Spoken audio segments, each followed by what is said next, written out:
أعمالنا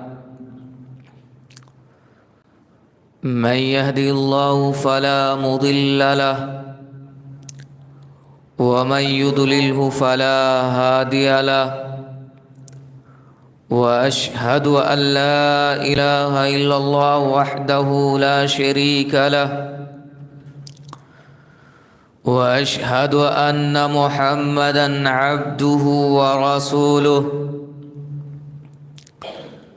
يا أيها الذين آمنوا اتقوا الله حق تقاته ولا تموتن إلا وأنتم مسلمون يا أيها الناس اتقوا ربكم الذي خلقكم من نفس واحدة وخلق منها زوجها وبث منهما رجالا كثيرا ونساء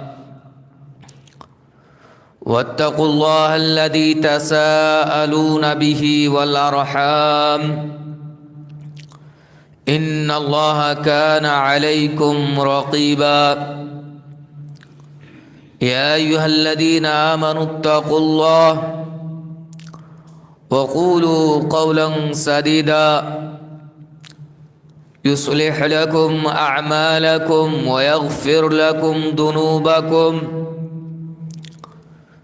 ومن يطع الله ورسوله فقد فاز فوزا عظيما أما بعد فإن خير الحديث كتاب الله وخير الهدي هدي محمد صلى الله عليه وسلم وشر الأمور محدثاتها وكل محدثة بدعة وكل بدعة ضلالة وكل ضلالة في النار فأعوذ بالله السميع العليم من الشيطان الرجيم من همده ونفخه ونفثه بسم الله الرحمن الرحيم قاف والقرآن المجيد بل عجبوا أن جاءهم منذر منهم فقال الكافرون هذا شيء عجيب أإذا متنا وكنا ترابا ذلك رجل بعيد وقال الله تبارك وتعالى في موضع آخر ألم تر كيف ضرب الله مثلا كلمة طيبة كشجرة طيبة أصلها ثابت وفرعها في السماء وقال النبي صلى الله عليه وسلم من قال لا إله إلا الله مخلصا دخل الجنة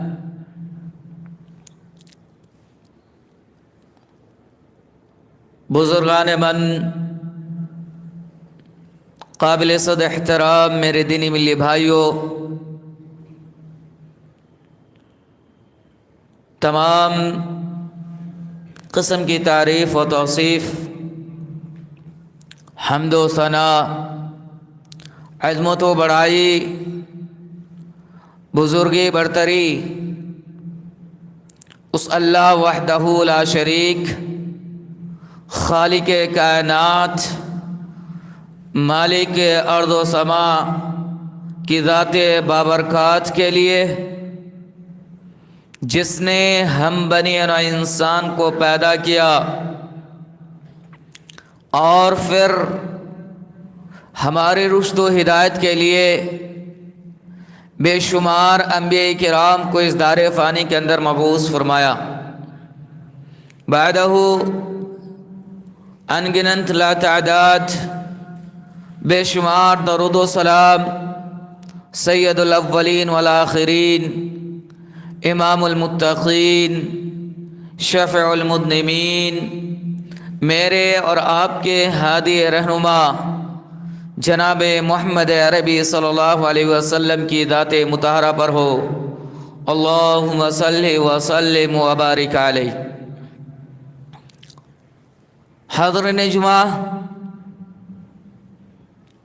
خطبہ مسنونہ کے بعد میں نے آپ حضرات کے سامنے جو قرآن کریم کی آیت کریمہ تلاوت کی ہیں اور جو حدیث مبارکہ آپ کے سامنے بیان کی ہیں،